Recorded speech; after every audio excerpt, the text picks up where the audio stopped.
ขอนอบน้อมพระรัตนตรัยขออนุโมทนาท่านสาธุชนผู้รับฟังรายการทุกท่านในคืนวันนี้พฤหัสบดีที่25 พฤศจิกายน 2564รายการจำนันจาได้มาปะท่านเป็นครั้งที่52ในโอกาสนี้มีความยินดีความภูมิใจที่จะได้แนะนำท่านคือรู้จักกับท่านพระอาจารย์รูปหนึ่งซึ่งมากด้วยความสามารถท่านมีความสามารถหลายอย่างอธิบายธรรมะก็ได้และมีในด้านของคอมพิวเตอร์ท่านก็เก่งในวันนี้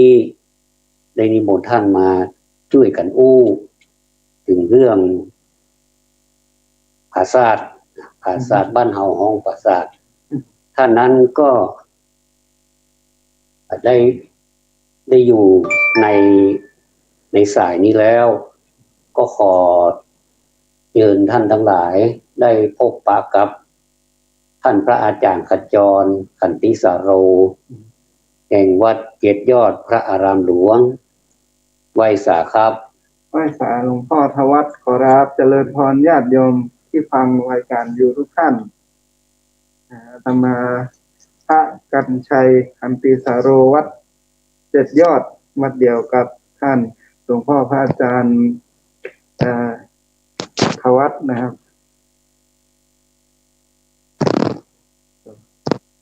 วันนี้หลวงพ่อจะพูดเรื่องจะจวนกันมาเรื่องภาษาภาษาหรือว่าปราสาทถ้าจะเป็นกรรมอยู่2กรรมด้วยกันคือถ้าเป็นภาษาไทยกลางเพิ่นจะห้องปราสาทสะกดด้วยปอปลารอเรือสระอาสอเสือสระอาทอทหารอ่านว่าปราสาทไม่ใช่ปราสาทนะถ้าปราสาทนั้นมีความหมายตรงกันข้ามกันเลยปราสาทนี้แสดงว่าอารมณ์บ่ค่อยดีแล้วจริงๆแล้วเป็นคำกลางๆเหมือนกันแต่ว่าถ้าคนเหนือจะหมายถึงว่าปราสาทแล้วเนี่ยอันนี้ต้องไปพวกนี้ปราสาทแต่จริงๆแล้วแม้แต่คำว่าปราสาทเองเนี่ยก็มีความหมายถึงประสาทสัมผัสของร่างกายของเราที่บอกว่าเป็นประสาทเนี่ยก็คือว่าคือเปิ้นระบบประสาทสัมผัสการรับรู้และฟังและเห็นได้ยินของเปิ้นเนี่ยบ่สมบูรณ์แบบขาดตกบกพร่องแต่เอาง่ายๆว่าประสาทแล้วก็ทีนี้เมื่อสะกดด้วยปอปลารอเรือสระอาสอเสือสระอาทอทหารแล้วแต่ของพื้นเมืองของเฮานี้บ่ได้สะกดแบบนั้นมันจะมีไม้โกโฮงเนาะไม้โกโฮงเป็นวงนะแล้วเหมือนไม้โกนะแต่มันคล้ายๆกันบ่ได้แต่มันจะแตกต่างกันไปน้อยนึงอันนี้เป็นภาษาล้านนาภาษาเมืองของเฮาแล้วก็จะมีตัวบะแล้วก็มีตัวไม้กาแล้วก็มีตัวซะแล้วก็มีไม้กาแล้วก็มีตัวตะอันนี้ก็เป็นแต่เวลาอ่านปราสาทเหมือนภาษาไทยนอกจากเนาะเปิ้นจะฮ้องว่าผาศาสตร์แปลงตัวปอปลานะมาเป็นผอพึ่งแต่เวลาเขียนลงไปอย่าไม่โกหงแล้วก็เรียบร้อยแล้วก็เป็นตัวบะแล้วก็ไม่กาแทนที่จะอ่านว่าปราสาทเปิ้นบ่อ่านเป็นภาษาไม่โกหงนี่ก็เหมือนกับรอเรือแต่มักเอามาใช้ในการควบกรรมกว่าโดยปกติจะบ่เขียนโดยทั่วไปอย่างพระเนี่ยเนาะพระ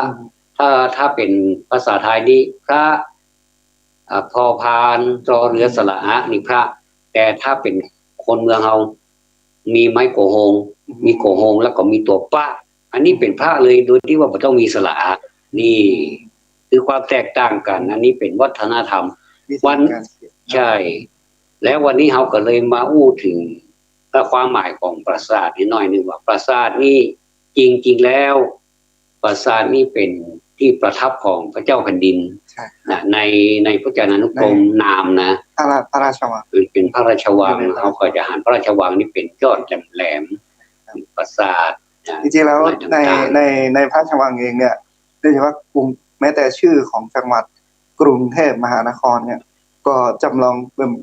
เรียกชื่อเป็นกรุงเทพมหานครหมายความว่าในกรุงนี้ในเมืองนี้เนี่ยจะเป็นที่อยู่ของเทพยดาทั้งหลายแล้วก็เป็นอย่างนั้นแล้วก็ในพระราชวังเนี่ยก็จะมีปราสาทเป็นหลังๆซึ่งจำลองมาจากสวรรค์ชั้นต่างๆยกตัวอย่างเช่นพระราชวังดุสิตมหาปราสาทอย่างเงี้ยแล้วก็ยังมีปราสาทอะไรอื่นๆอีกมากมายซึ่งจำมาได้ก็มาลินวินิจฉัยอย่างนี้เนาะจะมามันจะเอาบนสวรรค์มาและแห่งความหมายหนึ่งนะครับก็คือถ้าวันแล้วอาตมาได้มีกับผมได้มีโอกาสได้เข้าร่วมสัมมนาเรื่องศิลปะเขมรนะครับในประเทศกัมพูชานะแล้วก็เพื่อนก็มาอธิบายถึงปราสาทต่างๆซึ่งแม้แต่ส่วนใหญ่จะอยู่ในประเทศกัมพูชาแล้วก็มีบางส่วนในประเทศลาวรวมไปถึงเขาพระวิหารที่อยู่ใกล้ๆกับชายแดนลาวไทยนี่ของเราตัวเอง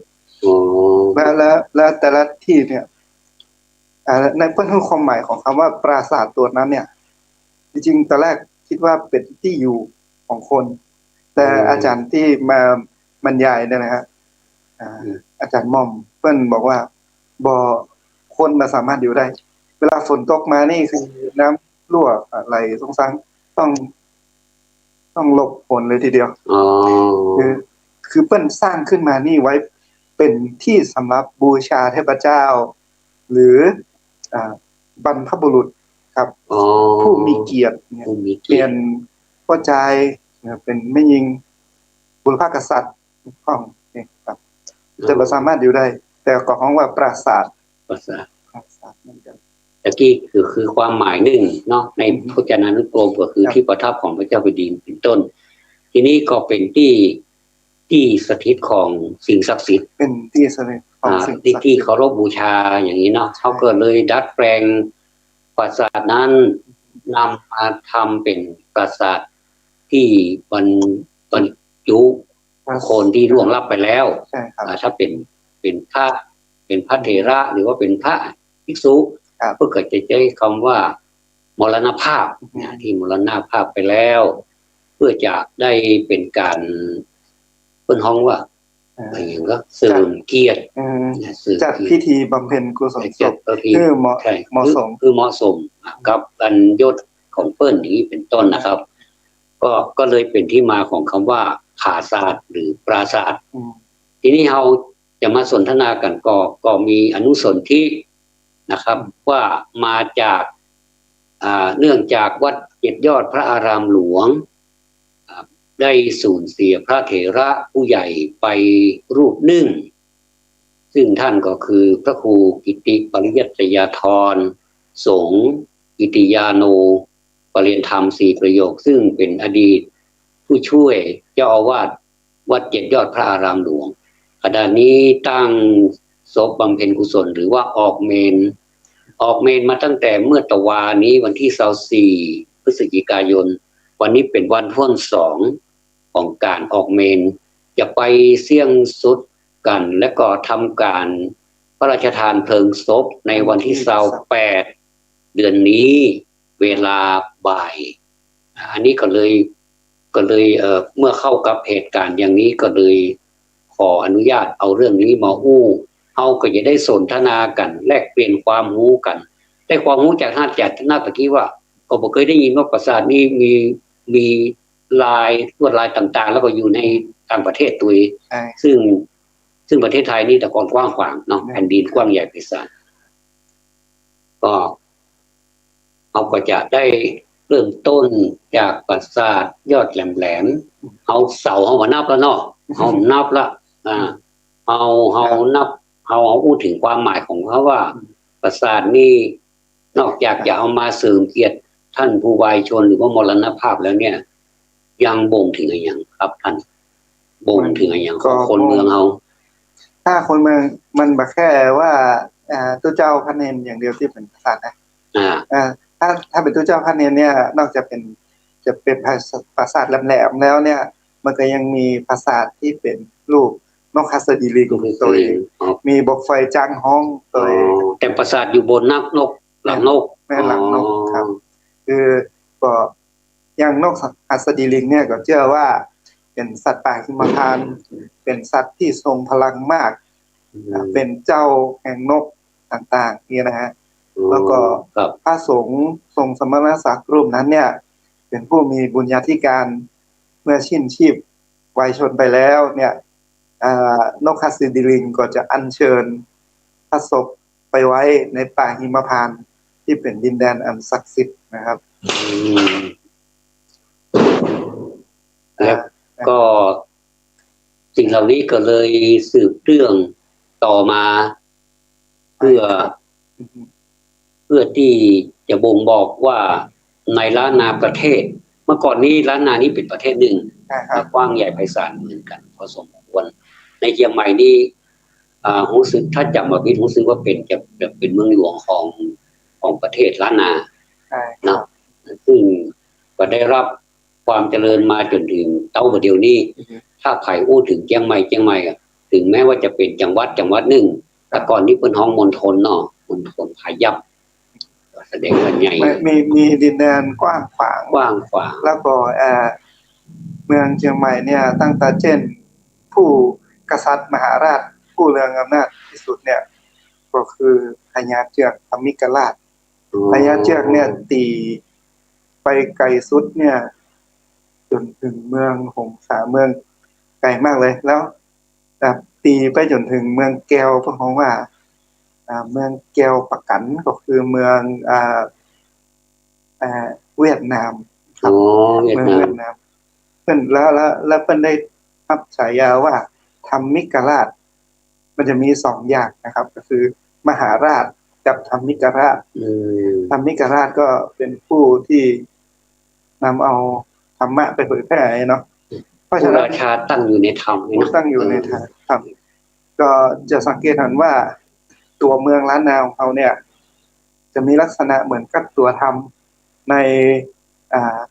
ภาคอีสานแล้วก็รวมไปถึงตัวลาวตัวฟ่องนะฮะแล้วก็รวมไปถึงตัวภาษาลื้อไทยลื้อใน12 ปันนา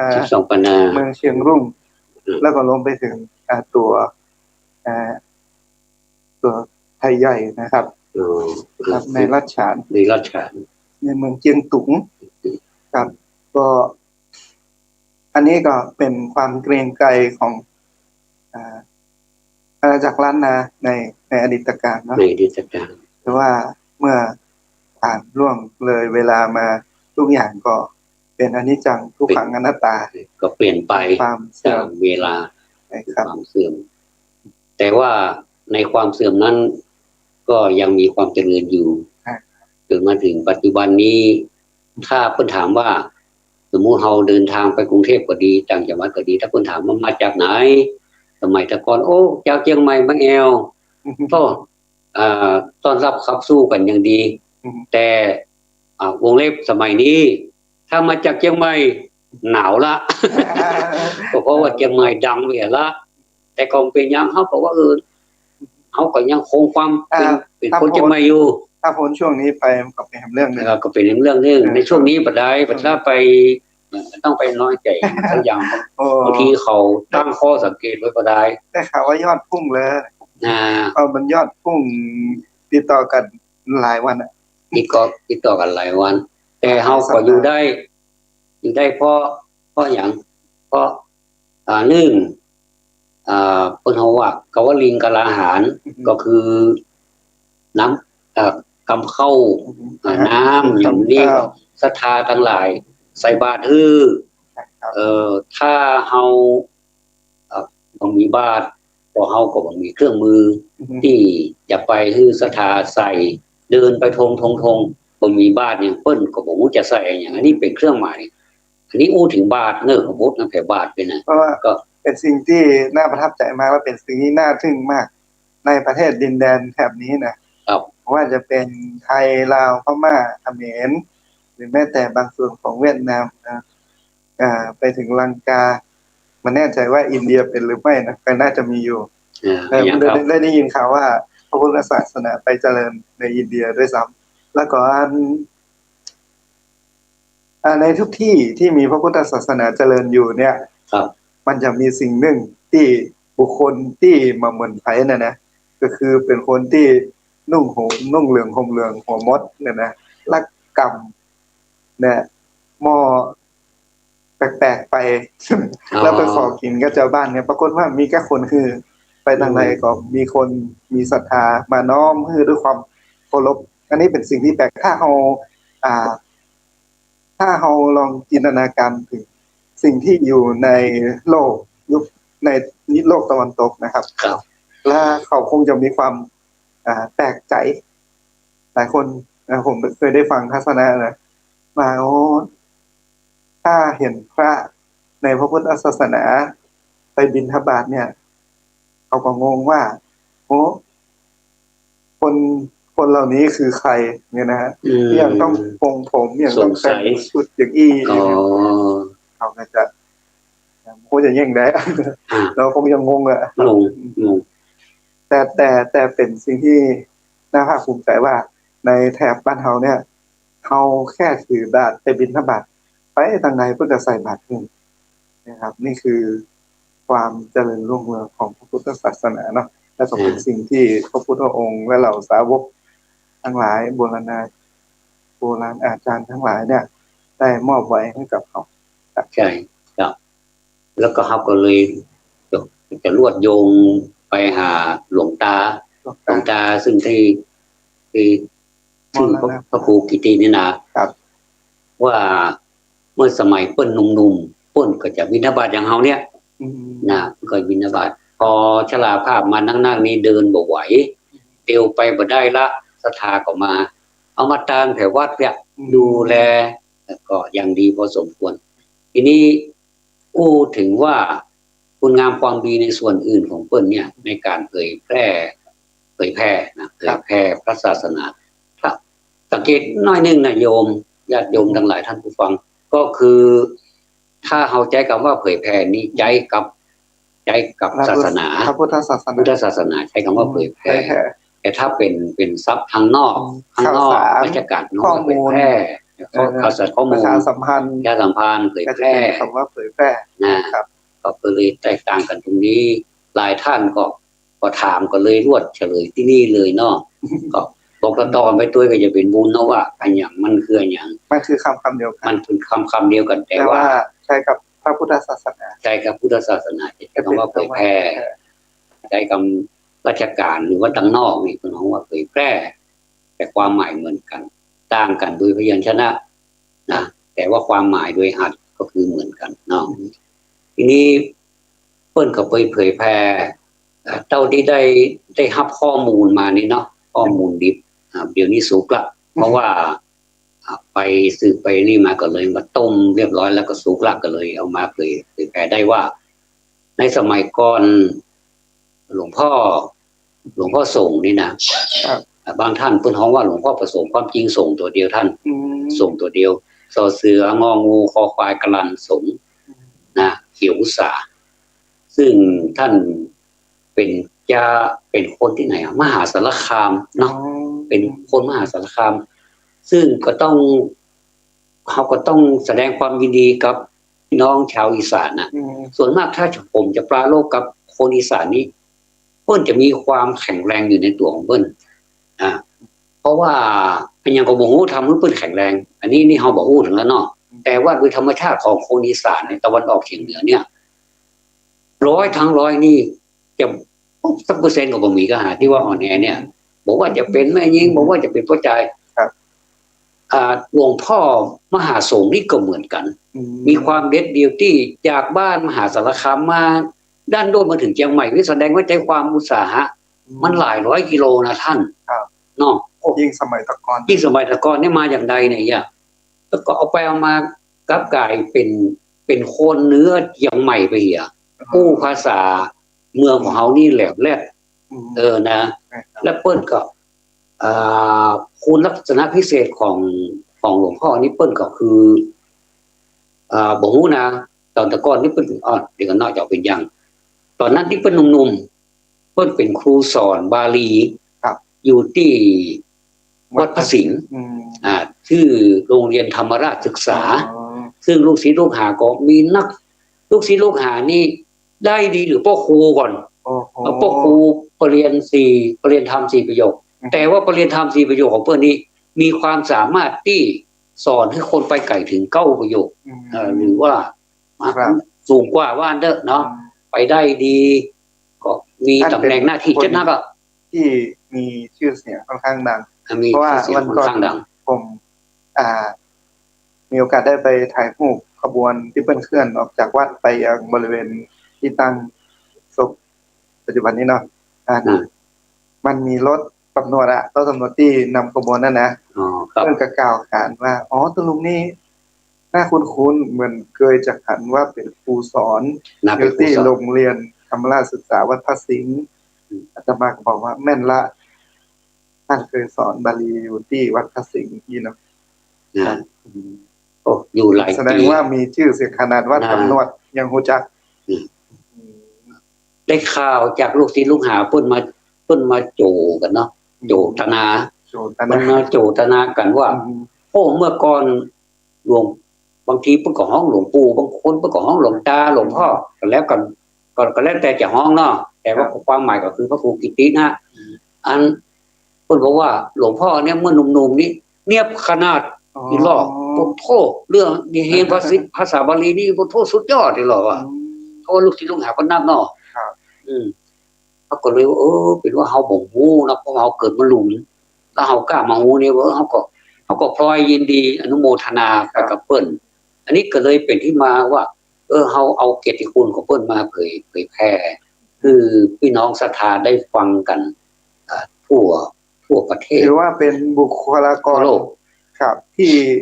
เป็นกำลังสำคัญของวัดนี้เหมือนกันของวัดเหมือนกันแล้วก็เป็นของวัดเฮาแล้วก็เป็นบุคคลสำคัญของเมืองเชียงใหม่เลยทีเดียวนะครับเพราะว่าได้สร้างบุคลากรเยอะแยะมากมายที่จบการศึกษาทางด้านภาษาบาลีประโยค9ก็หลายรูปหลายท่านได้ยินมาอย่างนะกันถ้าอย่างแม่นะเพราะว่าสอนหลายปีเนาะแล้วเพิ่นสอนต่อเนื่องเปิ้นเป็นคนสอนที่ตั้งพื้นฐานขึ้นไปเลยเนาะจนถึงแปลจนถึงยังจนถึงได้ชื่อว่าสอบมาได้เป็นมหาปรริญญาเนี่ยแล้วก็เปิ้นก็มาเรียนลูกศิษย์ลูกหานั่นเมื่อมันอาจารย์เปิ้นปูพื้นฐานที่ดีเหมือนกับว่าพื้นฐานของทึกนี่ก็คืออิฐเนาะการรอค่ารออย่างนี้เนาะเหมือนกันเกิดยากเพราะว่าภาษาทุกภาษานี่จะต้องมีหลักไวยากรณ์ที่แตกต่างกันแต่ว่าถ้าได้ครูบาอาจารย์ที่สอนดีปูพื้นฐานในเรื่องของความเข้าใจในหลักการแปลภาษาเนี่ยก็นักเรียนก็คงจะเรียนได้ดีเรียนได้ดีครับถ้าบ่อย่างนั้นนี่เฮาก็บ่ได้ยินเสียงสะท้อนชื่นชมความดีของเพิ่นจะป้ากันดักแทบหมดเนาะก็เพิ่นเป็นครูก็จะจบแต่นี่เพิ่นต่อไปว่าเพิ่นเป็นครูอย่างนี้ใจดีแต่ว่ามีความคมอยู่ในตัวเหมือนกันดุในหน้าที่ในความเป็นครูแต่ว่าถ้าออกมาแล้วก็คือฉันเธอต้องฮอดประเดียวเมื่อเฮามาปากอันนี้เฮาก็เลยหมูนะว่าเพิ่นฉันมาเมื่อใดคือเพิ่นจะใช้คำสรรพนามว่าฉันเพิ่นบอกว่าหลวงพ่อหลวงอย่างเพิ่นว่านะเพิ่นว่าฉันแล้วก็จาวบาโสบาสิกาหรือว่าพระเนนน่ะเพิ่นว่าเธอเพิ่นเอาแบบสมัยบ่เก่าเลยเนาะฉันเธอแล้วก็อันนี้เป็นประการที่สำคัญละประการสำคัญเนี่ยอย่างนึงก็คือเพิ่นเป็นคู่สวดเป็นพระคู่สวดเป็นพระกรรมวัจจารย์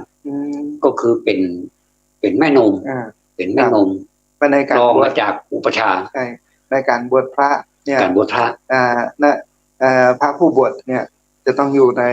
อาวาสเรื่องคือถือนิสัยนะครับผู้ให้นิสัยหรือว่าก็คือพระอุปัชฌาย์นะและมันจะต้องมีพระอุปัชฌาย์พระกรรมวจาและอนุสาวนาจารย์สามท่านที่ให้ความดูแลโดยหลวงพ่อก็เป็นพระผู้สวดหนึ่งในนั้นอาจจะเป็นพระกรรมวจาจารย์หรืออาจจะเป็นอนุสาวนาจารย์ก็ไม่รู้เนาะแล้วก็คู่สวดของเปิ้ลนี่ก็ผ่านมาหลายรูปนะผ่านมาหลายรูปจน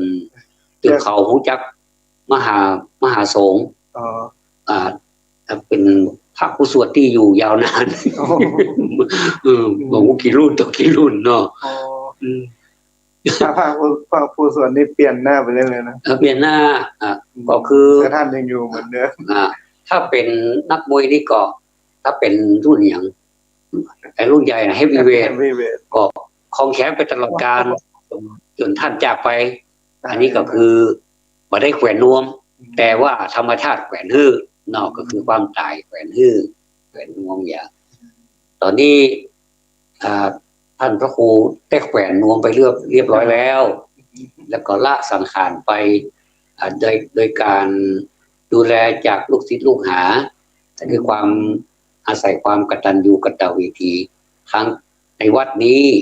แล้วก็ทางต่างวัดต่างวาตัวทั้งฝ่ายบรรพชิตแล้วก็ฝ่ายคฤหัสถ์นะครับแล้วก็มีอย่างพ่องนี้ที่ท่านได้ยินมานี่ท่านมีเสริมน้อยก็มีไปอู้อย่างพ่องความ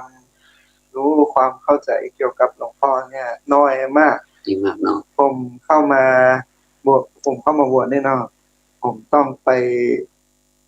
ทำเรื่องเพื่อจะย้ายเข้าสังกัดวัดเนี่ยแต่ว่าผมก็ไปสอบหาพระเถระมาเซ็นให้ที่ไหนผมก็ได้นะ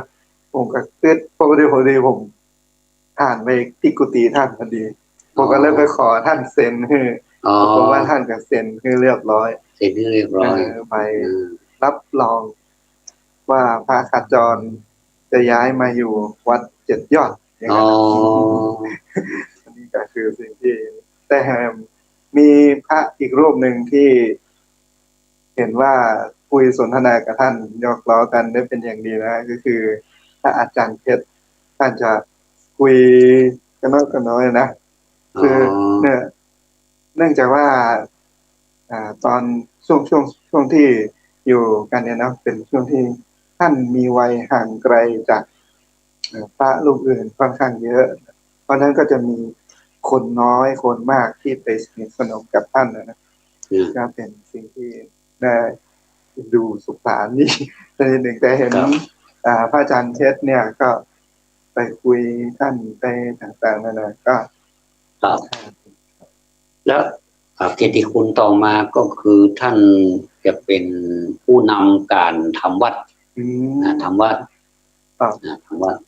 อันนี้ถ้าประจำเป็นแต่บาดเจ็บบาอาพาธบาดเจ็บป่วยอย่างนี้ก็จะไปทำทุกวันจะทำตึงวันนะอ่านหลวงพ่อก็เหมือนอ่านทำวัดเย็นละก็โอ้ว่าใครมาบอกมานี่ก็ลูก2 ลูกก็ทำไปเลยใช่ครับอันนี้ทำวัดนี้จริงๆมีจริงครับผมมาอยู่ว่าตั้งแต่มาเริ่มมาอยู่วัดนี้ใหม่ๆแล้วเห็นท่านไปทำวัดตลอดเลยโอ้ใช่ครับแล้วมีอยู่ในช่วงหนึ่งนะครับตอนนั้นผมสังเกตดูเปิ้ลที่จะหวนนึกถึงว่าความเป็นครูบาลีของเปิ้ลเนี่ยบาลีนี่จะต้องเป๊ะจะต้องแบบตรงกับตัวและถึงจะได้แปลมาคือมันถูกต้องนะครับเวลาที่พระเนนสวดผิดพระเนนเอารัศะไปเป็นทีฆะเป็นรัศะตัวปอเป็นตัวพออย่างนี้สมมุติเป็นต้นเนาะท่านจะติงเปิ้ลก็จะติงแล้วก็อยู่ช่วงนึงแล้วก็แทบจะบอยตัวเองเปิ้ลจะบอกนะหลังจากที่ทำวัดเรียบร้อยแล้วเปิ้ลก็จะหันหน้ามาเอาแล้วก็จะสอนหมู่เฮาฟังเหมือนว่าจะไปฮื้อภาษาบาลีวิบัติถ้าภาษาบาลีวิบัติความหมายเปลี่ยน แทนที่จะเป็นตังดีกับบัจจัยสกรรมความหมายเป็นอย่างอื่นไปอย่างเงี้ยอันนี้เป็นพุทธพจน์ออกเสียงผิดนี่ความหมายผิดทันทีความหมายผิดทันทีเอาก็เลยว่าอันนี้เพิ่นปูพื้นฐานคือหมู่เฮาก็ควรที่จะต้องสำเนียกนะแล้วก็ควรที่จะได้จดจำเอาคำสอนเก่าๆของเพิ่นที่เพิ่นได้บัดหาใช่เป็นสิ่งที่บ่มีสาระนะเป็นสาระแฝงอยู่ในนั้นที่ควรจะระมัดระวังควรจะระมัดระวังเรื่องของการออกเสียงนะครับถ้าเกิดว่ามีคนภาษาไทยปะแลมใส่เฮาก็คงจะบ่ชอบเหมือนกันแหละบ่ชอบแม่นแต่นั้นมันก็ต้องชัดเจนนะว่าค่อนข้างที่จะชัดเจนก็แก้ไขกันไปนะของที่มันบ่ยากเนาะแต่ว่าเขาต้องจะไปมีคติกับเพิ่นเนาะเป็นส่วนตัวนี่ส่วนรวมนี่จะต้องแก้ไขเนาะเขามาแก้ตัวเขาแก้ไขคนที่ฉลาดนี่จะยอมรับความคิดเห็นแล้วก็เปลี่ยนแปลงตัวเองเสมอนะเปลี่ยนแปลงต้องไปในที่ดีทางที่ดีคือนะสำหรับคนฉลาดนี่เพิ่นมองว่าเสียงวิพากษ์วิจารณ์จะมาจากไผแต่ละอ่อนตัวเล็กน้อยๆเนี่ยเพิ่นก็ฟังครับเพราะว่ามันเป็นวิสัยของนักปราชญ์บัณฑิตแต่บางคนนี่ไม่ยอมไม่อยากยอมรับฟังความคิดเห็นของใครทั้งนั้นตัวเองฉลาดถือตนอย่างนี้ก็นี่ก็บอกควรกันเนาะโดยเฉพาะอย่างยิ่งเป็นพระก็ต้องละหมดทุกอย่างทำตัวให้ว่ารองรับสิ่งใหม่ๆเข้ามาเหมือนน้ำที่บรรล้นแก้วเนาะก็คือที่ใส่ลงไปก็ยังได้อยู่เนาะแล้วก็ประกาศสำคัญอย่างนึงก็คืออันนี้เพิ่นเล่ามานะคนที่เพิ่นเคยสัมภาษณ์เพิ่นได้เคยหันกันมาตั้งแต่เพิ่นมาอยู่เชียงใหม่มันใหม่ๆอ่ะเพิ่นบอกว่าหลวงพ่อนี่เพิ่นไม่ใช่ว่ามาอยู่วัดเจ็ดยอดเลยนะจะอยู่หลายวัดหลายวาแม้แต่วัดแสนเมืองมาหลวงวัดห่วงเนี่ยพัฒนาปกเกล้านี่ก็เคยอยู่ผมเคยไปครับเนาะที่หิมธกสนะธนาคารเพื่อการเกษตรและสหกรณ์นะที่สกิลนั่นน่ะนะอันเพิ่นก็อยู่ที่ห้างแล้วก็เพิ่นมีความทรงจำในด้านปฏิโมกข์ด้วยครับก็หามาลืมเมื่อเพิ่นอายุนักที่ไหนก็แต่เมื่อแต่ก่อนนี่บ่เคยถืออย่างเลยขึ้นไปก็แสดงว่ามีความจำดีแสดงว่าเพิ่นนี่ทำงานหลายอย่างเนาะมาจากขจรเดือนเนี้ยทำงานหลายอย่างทำงานหลายอย่างได้เป็นในบริบทเรื่องของภาษาบาลีเรื่องของพระปริยัติธรรมสมกับนามก่อนของท่านนะพระครูกิติปริยัตยาปริยัตยาธรพระครูกิติปริยัตยาธรแล้วก็กิติยาโนเลยฉายากิติยาโนก็เพิ่นก็ตั้งจังเต้งตั้งให้ได้ชื่อเพิ่นน่ะเปิ้งเป็นผู้ทรงพระปริยัติเป็นผู้มีความรู้ในด้านพระปริยัติธรรมอายุเท่าใดหาจำได้ก็จาน85และพรรษาเพิ่นว่า16อ๋อบ่แสดงว่าเพิ่นบวชตั้งแต่เป็นเณรมาแล้วก็รวดเป็นทุกเจ้าเลยก็เลยเป็นนับพรรษาเป็น66แสดงว่าเป๊กอายุน้อยอายุนึงตามเกณฑ์แต่บางท่านนี่เป๊กนี่หมายถึงมาอุปสมบทเนาะวันนี้เฮาอุปสัมปทาเป๊กอุปสัมปทาเป๊กขาบางท่านเพิ่นก็รอคือเป็นมหาปริญญาประโยคเก้าแล้วเพิ่นไปเป๊กเพราะว่าเพิ่นมีกฎเกณฑ์เพิ่นมีเงื่อนไขว่าต่อให้ได้แห่งถึง23วิกาถ้าจำบ่ผิดผู้รู้เพิ่นฟังนะถ้าจำผิดก็สุมาเด้อถ้าจำบ่ผิดก็จะแม่นมันแน่ใจนะ23เพิ่นยื้อฮื้อแล้วก็ถึงจะหลวงเป็นบวชอุปสัมปทาครับอันนี้ก็คือส่วนหนึ่งเฮายังบ่รู้ซึ้งถึงว่าความสามารถของเปิ้นเนี่ยหรือว่าอุปนิสัยใจคอส่วนอื่นๆเนี่ยเฮาก็บ่รู้ แต่เท่าที่สังเกตนะครับเปิ้ลจะเป็นคนอารมณ์ดี เป็นคนอารมณ์ดีเป็นคนฮักหมาฮักแมวพ่อสมัยก่อนเมื่อเปิ้ลยังมีชีวิตอยู่แมวนี่มันดึงอยู่แวดกุฏิฮะแล้วผมก็หันเปิ้ลเอาเข้าให้แมวตัวเองอันนี้แสดงว่าความเมตตาของเปิ้ลก็สูงเหมือนกันบอกว่าสุมาเตเนอแมวสุมาเตเนอไปถ่ายมุนถ่ายอุจจาระปัสสาวะเนาะคือเก็บแมวหน่อยเนาะอุจจาระปัสสาวะข้างๆนะมันถังมีกองทรายพ่องเป็นดินมันดึงปวดท้องมันตึงไว้หรอกเตียวไก่นะแต่หลวงพ่อก็บ่กระทบสถานหรือสักอย่างก็บ่เคยจมบ่เคยเดือดผมบ่เคยจมผมบ่เคยได้ยินเปิ้นจมเดือดถึงแมวถึงหมาสักเด้อแสดงว่ามีเมตตาจริงๆแล้วก็แสดงออกถึงดีไม่ดีเราเอากับหัวเปิ้นได้ถึงขั้นไหนอาจจะมีภูมิทางด้านวิปัสสนาญาณตัวเองนะเพราะว่าโดยปกติเนี่ยถ้าคนสามัญธรรมดาเนี่ยย่อมจะมีโรคโกรธหลงความฟุ้งซ่านรำคาญพวกนิวรณ์ทั้งหลายเนี่ยมันสามารถระงับได้นะเขาสิ่งตลอดใช่แต่ถ้าเป็นผู้ที่ฝึกจิตมาบ้างแล้วหรือแม้กระทั่งเป็นอย่างดีอะไรก็แล้วนะก็จะสามารถที่จะข่มนิวรณ์ได้ครับเรียกว่าอย่างก็รำคาญไปหมดเพราะคำว่านิวรณ์นี่มันความหมายของมันคือเครื่องกั้นความดีที่จะเข้ามาสู่ตัวเฮาเนาะอันใดที่มันเป็นความดีนี่มันจะรังเกียจขนาดเนาะมันจะพยายามหาเรื่องหาราวเอาออกจากตัวเฮาจนได้แล้วมันก็ออกไปได้จริงๆถ้าเฮาบ่มีอาวุธหนักไปสู้กับมันนี่นะอย่างสมมุติว่าเฮาเป็นอย่างทหารนี่เนาะเฮาปืนชักกระโดดแก๊สแดดครับได้ฝึกมันจะน่ากะไปสู้กันได้เลยนิวรณ์นี่มันวิ่งเร็วมากแล้วก็เป็นโคนนี่อ่ะปืนโคนแล้วปืนอย่างปืนบกกระบอกใหญ่นะเป็นห้องเหรอปืนโคนนะครับปืนต่อสู้อากาศยานอย่างเงี้ยมากำนี่โปดโธ่ระนีระนาดหมดนี่นะนิวรณ์ถ้าจะเหมือนปืนใหญ่นั่นนะถ้าเฮาแบบมีความสามารถนี่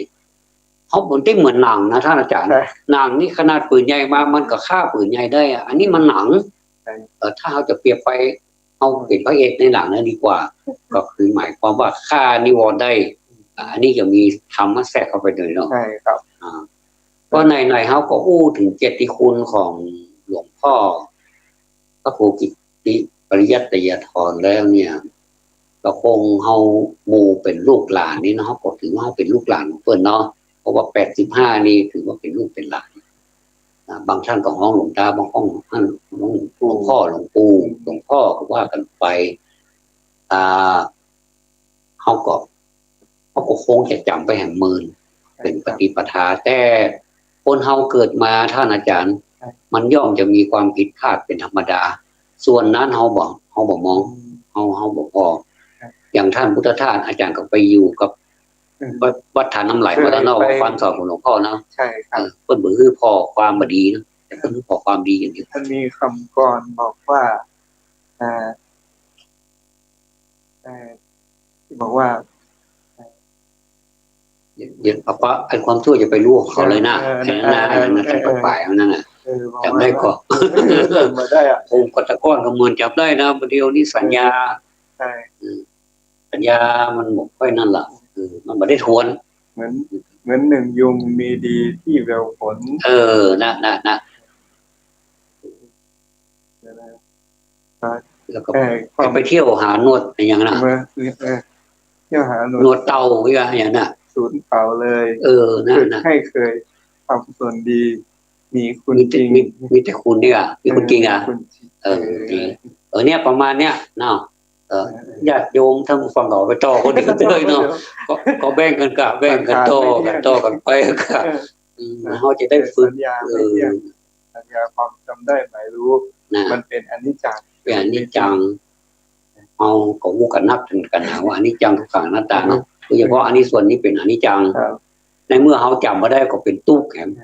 เอาเพราะมันแบบไม่ใช่ตัวเฮา เพื่ออภัยตัวเก่าโดยโดยเข้าใจลักษณะไตรลักษณ์ที่เกิดขึ้นในรูปในนามในกายสังขารของเราเนี่ยว่าเป็นอนิจจังเป็นทุกขังเป็นอนัตตาอย่างจับมาอย่างมาได้ก็บอกต้องมาพยายามแล้วบอกว่าอ๋อเนี่ยแหละคือลักษณะของสัญญาอนิจจาคือที่พระพุทธองค์ทรงบอกว่าสัญญาเนี่ยความจำได้หมายรู้ของเราเนี่ยมันไม่เที่ยงคือมันไม่ถาวรนี่อย่างที่ว่าแล้วนะแต่ถ้าพยายามหรือว่าจะเอาชนะหรือว่าจะอย่างต่างๆนานาเนี่ยอันนี้มันเป็นการฝืนธรรมชาติเพราะทุกสิ่งเนี่ยมีความเกิดขึ้นเป็นธรรมดาตั้งอยู่แล้วก็แปรปรวนไปในที่สุดดับสลายไปในที่สุดเนาะเกิดขึ้นตั้งอยู่ดับไปเกิดขึ้นในเบื้องต้นแปรปรวนไปในท่ามกลางแล้วก็ดับสลายไปในที่สุดครับก็ต่อหน้าของผาซาดซึ่งเป็นที่ปฏิสถานหรือว่าเป็นที่อยู่ครั้งสุดท้ายของหลวงพ่อพระโพธิติปริยัติยาธรเนี่ยเต็มไปด้วยสิ่งที่สวยงามเนาะว่าปราสาทนี้บ่งบอกถึงความสวยงาม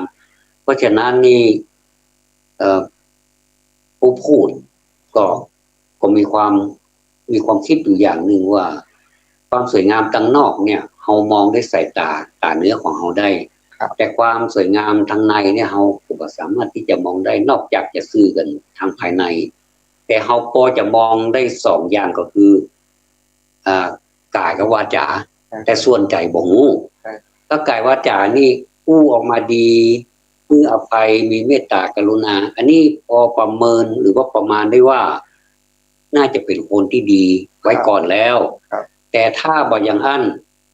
ขนาดกายก็บ่ดีวาจาก็บ่ดีแล้วใจละท่านแล้วมันจะเป็นเหลืออยู่ว่าเนาะแต่ทางนี้เองยังสามารถที่จะระบุได้เลยว่าเพื่อนเป็นคนดีหรือว่าบ่ดีเนาะบางทีก็เป็นแซงปากบ่ดีแต่โอ้ด่าเช็ดแต่ในใจมีความปรารถนาอยากให้ทุกคนได้ดีหรือว่าอันนี้ต่างๆนะเป็นอย่างนั้นแต่บางคนปากก็ร้ายใจก็ร้ายไปหมดเลยทั้งร้ายเหลือเกินเนาะสรุปแล้วเป็นได้4ในคือปากดีใจดีปากดีใจร้ายปากร้ายใจดีปากร้ายใจร้ายมี4 ประการฟังไว้เด้ออาจารย์อันนี้อาจารย์ต้นข้อคิดนะอาตมาก็บ่เคยได้ยินเตื้ออันนี้เพิ่งคิดได้เพราะว่าวันกันเพราะว่าในพระพุทธศาสนาเนี่ยมันจะมีอยู่4ในอย่างเงี้ยหลักตัดสินในมันจะเป็นของคู่กันใช่เพราะว่าอย่างปฏิปทา4นะปฏิปทาบางอย่างบริสุทธิ์ฝ่ายทายกไม่บริสุทธิ์ฝ่ายปฏิฆาหกเนี่ยบางอย่างบริสุทธิ์ฝ่ายปฏิฆาหกไม่บริสุทธิ์ฝ่ายทายกบางอย่างบริสุทธิ์ทั้ง2ฝ่ายบางอย่างก็ไม่บริสุทธิ์ทั้ง2ฝ่ายอะไรเงี้ยทั้ง2ฝ่ายแล้วอะไรมันจะเกิดขึ้นเมื่อดำมาเจอดำมันจะไปเข้าได้ไงก็ดำทิ้งไปเลยคนเนี่ยที่มาที่ไปของคนเราเนี่ยเหมือนกันบางคนก็โชติปรายโนตโมโชติปรายโนใช่ตโมตมะปรายโนเนี่ยการเนี้ยมืดไปละมืดไปขึ้นมามืดไปมืดมาสว่างไปสว่างมามืดไปสว่างมาสว่างไปอะไรอย่างเงี้ยนะอันนี้คือนัยยะในการพิจารณาธรรมในทางพระพุทธศาสนาแสดงว่าท่านอาจารย์สอนให้หมู่เฮาได้ครบธรรมะให้มันแตกถ้ามันบ่แตกมันก็บางทีถ้าครบบ่จ้างก็แล้วไปในบ่ได้กิจกรรมบางทีครบแหงลงไปเขี้ยวหักเหี่ยวมีเพราะฉะนั้นจะต้องรู้วิธีครบนะว่าเฮาจะยิ่งได้เฮาเรียนธรรมะที่บ่ให้มันเหนื่อยเรียนแบบสนุกสนานไปด้วยเพลิดเพลินเจริญตาพุ่นธรรมะนี่ไม่ใช่ไว้เอาไว้เพื่อทุกข์นะเอาไว้ให้มันเป็นสุขนะเพื่อเอามาแก้ทุกข์ไงแต่ว่าถ้าไปทำให้ธรรมะนี่มันเป็นทุกข์เนี่ยก็ได้ง่ายๆมันก็มีสมมุติว่านั่งสมาธิไปใจก็ไปไหนวกไปแบกยุงก็โคบเองนะอันนี้เป็นทุกข์ละถ้าจะรีบออกก็ออกไปเลยแล้วก็ไปตั้งต้นใหม่อย่างเงี้ย เขาจะหาความสุขจาก ใน ธรรมะ แง่ของการปฏิบัติธรรมเนี่ยเนาะ ครับ บางคนก็ปฏิบัตินี่เหมือนกันบางทีก็ปฏิบัติก็ง่ายให้ผล ครับ ให้ผลเร็วให้ผลดีนะปฏิบัติยากให้ผลดีปฏิบัตินี่อะไรนะสุขาปฏิปทาทันทาพิญญานะอันนั้นนะมันจะมีคำตัดสินมี4ในเหมือนกัน4ในเหมือนกัน 4ในเหมือนกัน โอ้วันนี้เฮาได้ความรู้รอบตัวนักเด้อ เพราะว่าเฮาก็บ่ใช่ว่าพระรูปอื่นหรือว่าฆราวาสคนอื่นท่านอื่นมาบ่เคยอุ้ยนะเขาก็ป้อกันไปเนี่ยส่วนดีของท่านอื่นพวกก็มีผมไปเจอรายการทนายความนักทางสถานีวิทยุฝ่ายหินนั่นนะ FM 104.50 เนี่ยทนายความก็ดีโอ้มันเข้าถึงใจดีนะแล้วก็รายการเกี่ยวกับเสริมพลังกำลังใจอันนั้นก็ดีแล้วก็รายการหลายรายการกันนะถ้าอาจารย์ถ้ามีโอกาสก็ลองคลิกเข้าไปพอเจอว่ารายการเพิ่นจะมีอยู่ตรงนี้ที่เปิดเข้าไปดูช่องไปเห็นนะมีเยอะแยะเลยมีแถวท่านอาจารย์สาธิตธีรปัญโยตอนเคยอยู่วัดรำเปิงโดยการครับท่านก็อู้จัดดีใช่ครับนะแล้วก็ไผ่ของก็ที่มรณภาพไปแล้วนะผอธรรมสถานน่ะโอ้นั้นสำเร็จผมพอแล้ววางมาลงเลยก็คือดูไปจนจบอาจจะต้องญาติโยมลองค้นหาผมลืมไปละอาจารย์อย่างที่มรณภาพไปเนี่ยเป็นผอธรรมสถานมหาวิทยาลัยเนี่ยก็เป็นศาสตราจารย์นะหรือว่าเป็นคุณหมอหรือว่าจะเ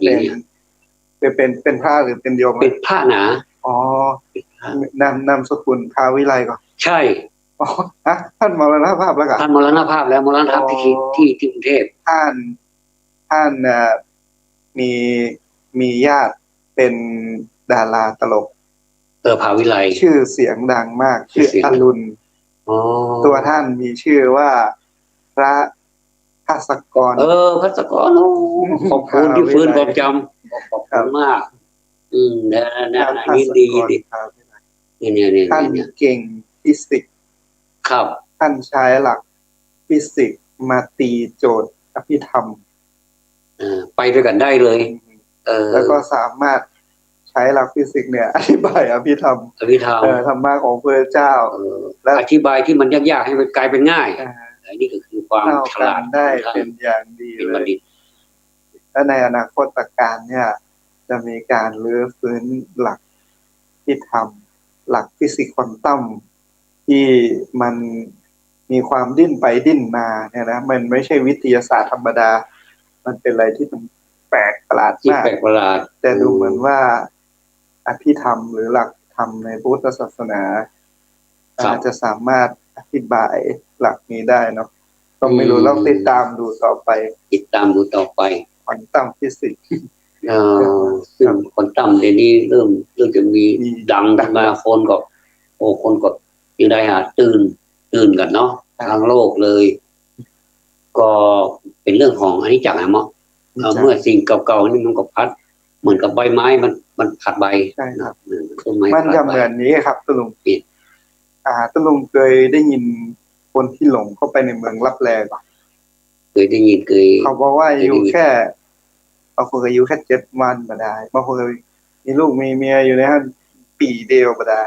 แต่กลับออกมาเนี่ยมันเป็นเวลา50 ปี70 ปีที่ได้เขามีเท่าแก่อะไรเราไปหมดแล้วนะอันนี้มันก็เป็นเรื่องความประเต้ากันของเวลาความบิดเบี้ยวของเวลาซึ่งมีอธิบายไว้ในหลักของฟิสิกส์ควอนตัมแต่ตุลุงในครั้งพุทธกาลเนี่ยพระองค์เสด็จขึ้นไปโปรดพุทธมารดาซึ่งไปเป็นเทพบุตรอยู่ในชั้นดุสิตนะก็คือท้าวสันดุสิตนะก็ พระองค์ใช้เวลาเพียง7 วันอธิบายคัมภีร์7 กัมปีในไม่ใช่หิมะสังไม่ใช่อันนั้นมันสังวิปุกะเนี่ยปะกับสังคีนีมหาวิพังค์ธาตุกถาอะไรเป็นต้นไปนะก็จนจบสังวิทาปุกะยะปะ7 กัมปีเนี่ยใช้เวลา7 วันมหาประธานแล้วทีนี้พอลงมาจากชั้นดาวดึงส์นะครับกลายเป็นว่าใช้เวลาเป็น3 เดือนครับ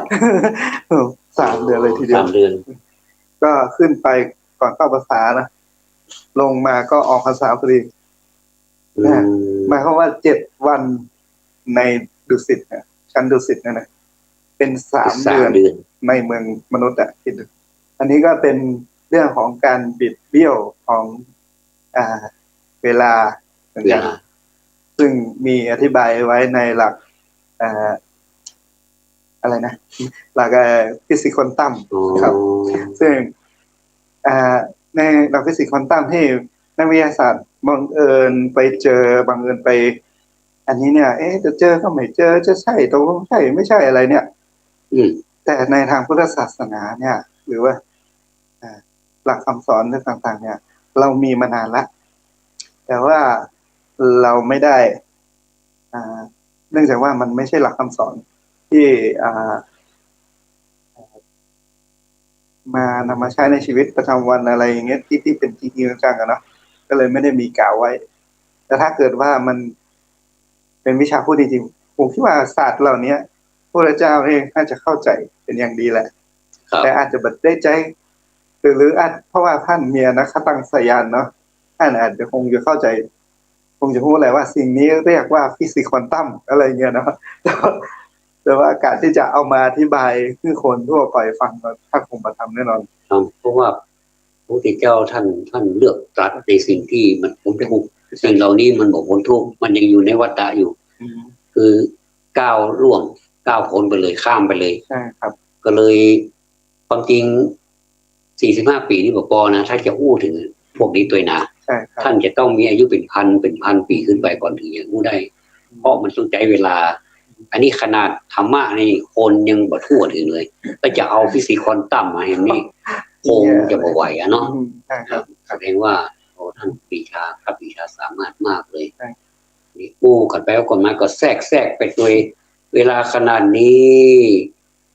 21:56 นาทีก็สมควรที่จะต้องได้ลา